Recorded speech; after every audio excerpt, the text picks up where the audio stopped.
పోరెడ్డి గారు చెప్పండి, కాంగ్రెస్లో కీచులాటలు, కొండా సురేఖ రాజకీయ భవిష్యత్తు ఏమవుద్ది? నిన్న 17 మంది ఎమ్మెల్యేలు సమావేశం పెట్టడం, ఏఐసిసి దగ్గరికి ఒకళ్ళు వెళ్ళటం, ఇక్కడ ధర్నా.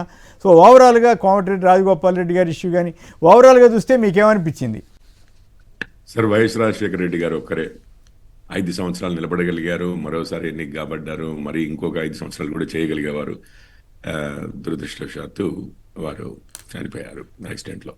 సో అంతకుముందు మీరు తీసుకోండి, వారు వైఎస్ఆర్ గారి కంటే ముందు, దాని తర్వాత విషయము తీసుకోండి, వారి మరణానంతరం.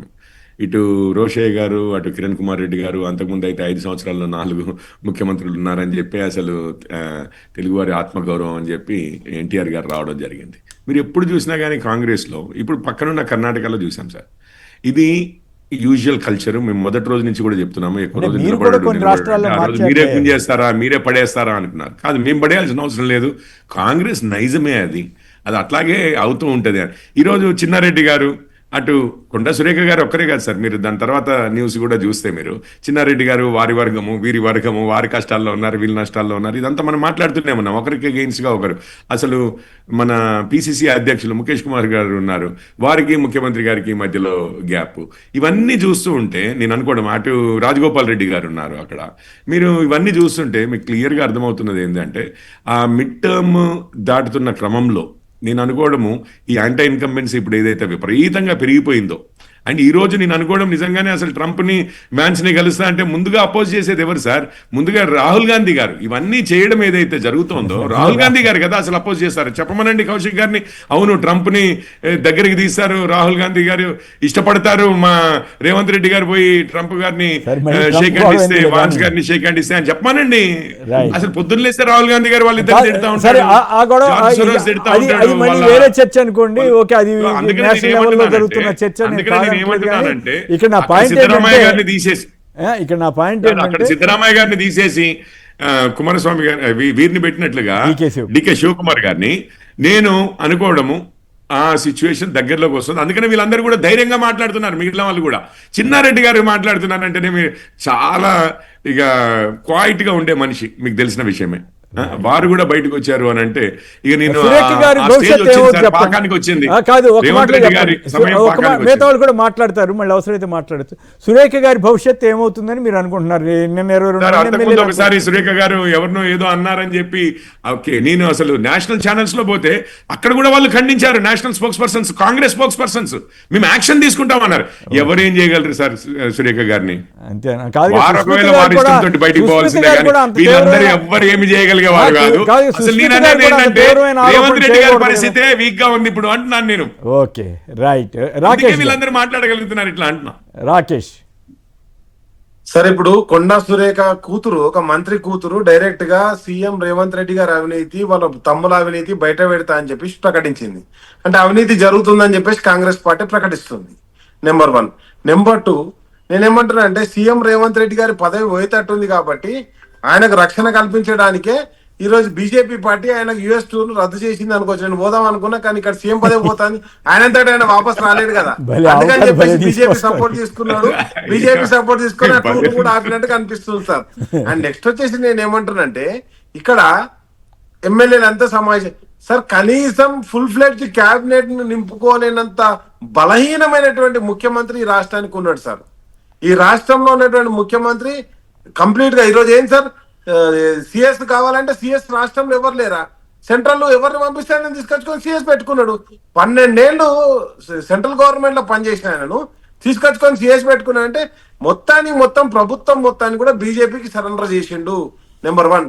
నెంబర్ 2, ఇక్కడ ఉన్న అధికారులు మొత్తం ఆంధ్రప్రదేశ్ నుంచి వచ్చిన అధికారులే ఉన్నారు సార్. ఇక్కడ ఏది మా వాటర్ గురించి కావచ్చు, లేకపోతే సెక్రటరియట్ లో కావచ్చు, మొత్తం కూడా ఆంధ్ర నుంచి. చంద్రబాబు నాయుడు బీజేపీ కనుసన్నల్లో ఈరోజు రాష్ట్ర కాంగ్రెస్ పార్టీ నడుస్తుందని స్పష్టంగా మనకు కనిపిస్తుంది. ఎందుకంటే చంద్రబాబు నాయుడు అంటే నథింగ్ బట్ బీజేపీ అలయన్సే. బీజేపీ టీడీపీ రెండు కలిసి ఈ రాష్ట్రంలో ఉన్నటువంటి ప్రభుత్వాన్ని నడిపిస్తుంది. రాష్ట్ర ప్రయోజనాలు ఎక్కడ కూడా మాట్లాడలేదు. ఈ మొత్తానికి రాష్ట్రాన్ని కూడా సరెండర్ చేసిండు చంద్రబాబు నాయుడు గారికి. ఇక్కడ మోటార్ లాంచ్ చేస్తున్నారు నీళ్ళు ఎత్తుకోనికి. అదే విధంగా ఈరోజు బీజేపీ రైట్ అది వేరే చర్చ. మీరు ఇంకెక్కడికో వెళ్ళారు. అట్లా కాదు ఓకే.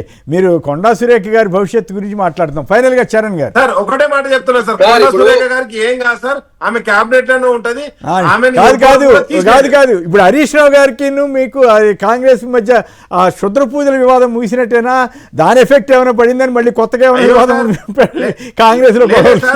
ఆ నిమ్మకాయలు జీడి గింజలు అవి అన్ని కూడా సప్లై చేసిన కాంగ్రెస్ వాళ్ళే కాదు సార్. వాళ్ళకి ఏం పూజ చేస్తాను వాళ్ళకైతే పోతే తప్పు పట్టే అంత మూర్ఖులు ఈ దేశంలో ఏదేమైనా అటువంటి వాటిని ముఖ్యమంత్రి గారు మాట్లాడటం మూర్ఖత్వాన్ని అర్థం చేసుకో. Right okay.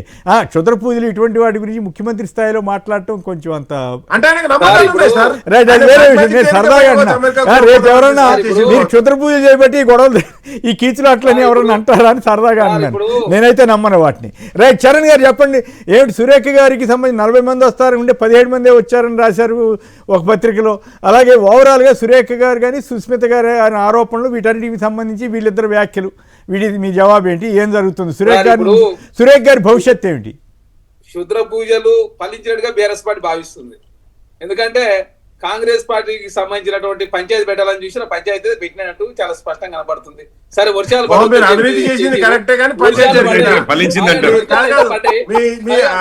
ముఖ్యమంత్రి గారు తమ్ముడికి జాగా ఇచ్చింది కరెక్టే.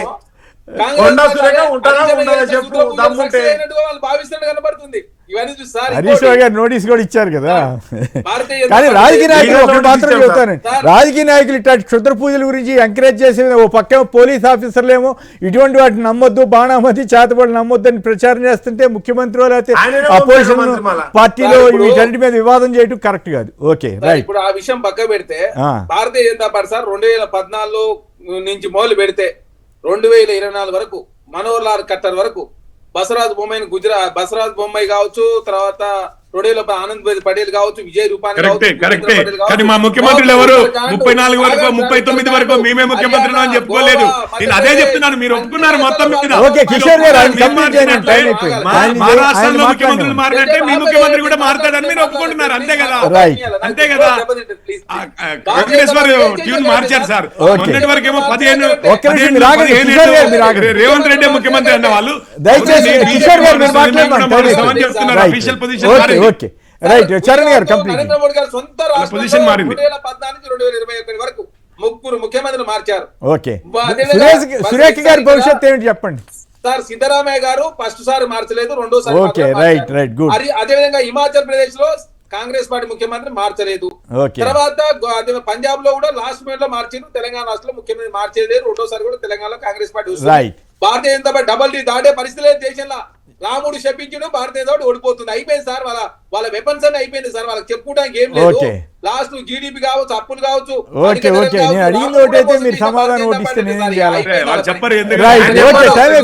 కాదు మిత్రమా, రెండు ఎస్ఆర్ చెప్పండి.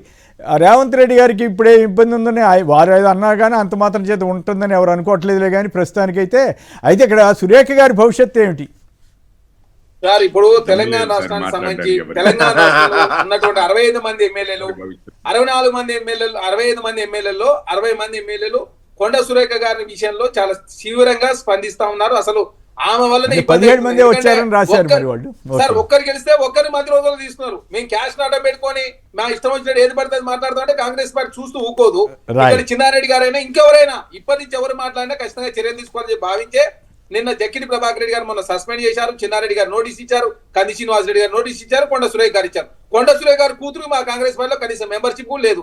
ఆమె ఎందుకు మాట్లాడుతూ అర్థం కాకనే కొండ సురేఖ గారికి తలకాయ పట్టుకున్న పరిస్థితి వచ్చింది.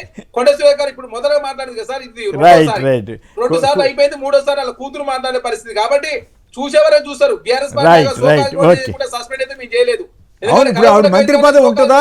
కాదు ఆవిడ మంత్రి పదవి కొనసాగుతారా లేదా అనే దానికి మీ దగ్గర సంబంధించి కొనసాగుతుందా లేదా, ముఖ్యమంత్రి గారు సాగుతారా లేదా అన్నది ప్రశ్న సార్. మంత్రి గారు సాగుతారా లేదా అన్నది ఎవరికి ప్రశ్న. కాంగ్రెస్ పార్టీకి అధిష్టానం ఉంటే అధిష్టానం నిర్ణయం పద్మశాలను తప్పించుకునే పరిస్థితి ఉండదు. శృతి మించినప్పుడు ఖచ్చితంగా చర్యలు తీసుకుంటారు.